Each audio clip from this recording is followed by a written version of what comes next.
ಕಳೆದ ಎಪಿಸೋಡ್ನಲ್ಲಿ ಹನುಮಪ್ಪ ಅವರು ಹ್ಯಾಂಡಲ್ ಮಾಡ್ತಿದ್ದ ಕೇಸ್ನಲ್ಲಿ ಡೆಡ್ ಬಾಡಿಯ ತಲೆನೇ ಕಳೆದೋಗಿರುತ್ತೆ. ನಾವು ಈ ಎಪಿಸೋಡ್ನಲ್ಲಿ ಈ ಕೇಸ್ ಬಗ್ಗೆ ಅವರಿಗೆ ಯಾವೆಲ್ಲ ಕ್ಲೂ ಸಿಗುತ್ತೆ ಮತ್ತು ಈ ಕೇಸ್ನ ಅವರು ಹೇಗೆ ಹ್ಯಾಂಡಲ್ ಮಾಡ್ತಾರಂತ ನೋಡೋಣ. ಅಂದಹಾಗೆ ಈ ಮೂವಿ ಹೆಸರು ರಾಕ್ಷಸ, ಎಪಿಸೋಡ್ 2. ಇದರ ಫಸ್ಟ್ ಸೀನಲ್ಲೇ ಹನುಮಪ್ಪ ಮತ್ತು ಅವರ ಟೀಮ್ ಮೆಂಬರ್ಸ್ ಎಲ್ಲರೂ ಕೂಡ ಆ ಡೆಡ್ ಬಾಡಿ ಸಿಕ್ಕಿರ್ತಕ್ಕಂಥ ಬ್ಯಾಕ್ ವಾಟರ್ ಹತ್ರನೇ ಕೂತ್ಕೊಂಡು ತುಂಬ ತಲೆ ಕೆಡ್ಸ್ಕೊಂಡು ಯೋಚನೆ ಮಾಡ್ತಿರ್ತಾರೆ. ಯಾಕಂದರೆ ಇಲ್ಲಿ ಅವರಿಗೆ ಡೆಡ್ ಬಾಡಿಯ ತಲೆ ಕೂಡ ಕಾಣ್ತಿರಲ್ಲ ಮತ್ತು ಅವರ ಹೈಯರ್ ಆಫೀಸರ್ಸ್ಗೆ ಏನು ಉತ್ತರ ಕೊಡಬೇಕಂತಲೂ ಗೊತ್ತಿರಲ್ಲ. ಇದೇ ಟೈಮಲ್ಲಿ ಹನುಮಪ್ಪ ಮಾತ್ರ ಆಗಿದ್ದಾಗಲಿ ಅಂದ್ಕೊಂಡು ಅವರ ಹೈಯರ್ ಆಫೀಸರ್ಗೆ ಕಾಲ್ ಮಾಡಿ ಆಗಿದ್ದ ವಿಷಯನೆಲ್ಲ ಹೇಳ್ಬಿಡ್ತಾರೆ. ಅವ್ರ ಹೈಯರ್ ಆಫೀಸರ್ ಕೂಡ ತುಂಬ ಕೋಪಿಸ್ಕೊಂಡು ನೀವೆಲ್ಲ ಏನಕ್ಕೆ ಬರ್ತೀರಾ ಅಂತ ಸರಿಯಾಗಿ ಬೈದು ಕೊನೆಗೆ ಅವರು ಕೂಡ ಸಿಚುವೇಶನ್ ಅರ್ಥ ಮಾಡಿಕೊಂಡು ಸರಿ ಒಂದು 2-3 ದಿನದಲ್ಲಾದರೂ ತಲೆ ಹುಡ್ಕೋ ಕೆಲಸನ ಮಾಡಿ ಅಂತ ಹೇಳಿ ಫೋನ್ ಕಟ್ ಮಾಡಿಬಿಡ್ತಾರೆ. ಈಗ ಅಲ್ಲಿದ್ದ ಆಫೀಸರ್ಸ್ ಎಲ್ಲ ಸ್ವಲ್ಪ ರಿಲ್ಯಾಕ್ಸ್ಡಾಗಿ ಫೀಲ್ ಆಗಿ ಆದರೂ ಈ ಕೇಸ್ನ ಇನ್ನು 2-3 ದಿನದಲ್ಲಾದರೂ ಆ ತಲೆನ ಹುಡುಕಿ ಕ್ಲೋಸ್ ಮಾಡಬೇಕಂತ ತುಂಬ ಒಂಥರ ತಲೆ ಕೆಡಿಸ್ಕೊಂಡು ಎಲ್ಲ ಅದ್ರ ಬಗ್ಗೆ ಡಿಸ್ಕಸ್ ಮಾಡ್ತಿರ್ತಾರೆ. ಇದೇ ಟೈಮಲ್ಲಿ ಹನುಮಪ್ಪ ಅವರ ಹೆಂಡತಿ ಪ್ರೆಗ್ನೆಂಟ್ ಇದ್ದಿದ್ದ ಕಾರಣ ಮನೇಲಿ ಜಾರ್ ಬಿದ್ದು ಅವ್ರನ್ನ ಹಾಸ್ಪಿಟ್ಲಿಗೆ ಅಡ್ಮಿಟ್ ಮಾಡಿದ್ದಾರೆ ಅಂತ ಒಂದು ಕಾಲ್ ಬರುತ್ತೆ. ಹಾಗಾಗಿ ಅರ್ಜೆಂಟಲ್ಲಿ ಹನುಮಪ್ಪ ಹಾಸ್ಪಿಟ್ಲಿಗೆ ಓಡ್ತಾರೆ.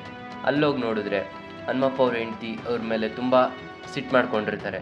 ಈ ಟೈಮಲ್ಲೂ ಅವರು ನನ್ನ ಜೊತೆಗಿಲ್ಲ, ಬರೀ ಕೆಲಸ ಅಂತ ಇದು ಮಾಡ್ತಿದ್ದಾರೆ ಅಂತ.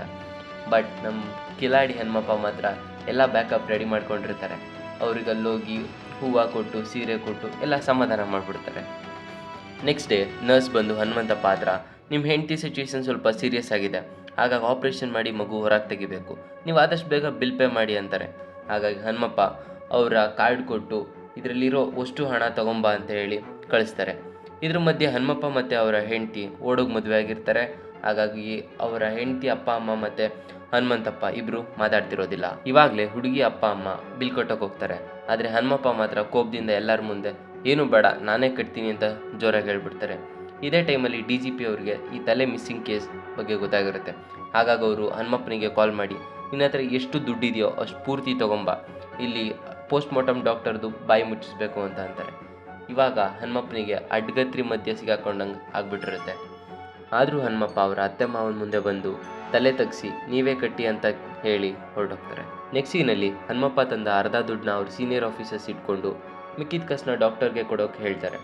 ಇವಾಗಲೇ ಗೊತ್ತಾಗೋದು ಇವರೆಂಥ ದುಡ್ಡಿನ ಭೂತ ಅಂತ. ಆದರೂ ಏನೂ ಮಾಡೋಕ್ಕಾಗದೇ ಇರೋ ಹನುಮಪ್ಪ ಮಾತ್ರ ಸೈಲೆಂಟಾಗಿ ಆ ದುಡ್ಡನ್ನ ತೊಗೊಂಡೋಗಿ ಡಾಕ್ಟರ್ ಕೈಗೆ ಕೊಡ್ತಾರೆ.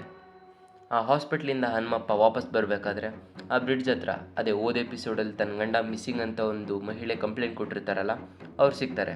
ಅವರು ಇಲ್ಲಿ ಅವ್ರ ಗಂಡನ ಫೋಟೋನ ಹನುಮಪ್ಪನ ಕೈಲಿ ಕೊಡ್ತಾರೆ. ಇದು ಒಂದು ಕ್ಲೂ ಆಗಿರುತ್ತೆ, ನೆನ್ಪಿಟ್ಕೊಳ್ಳಿ.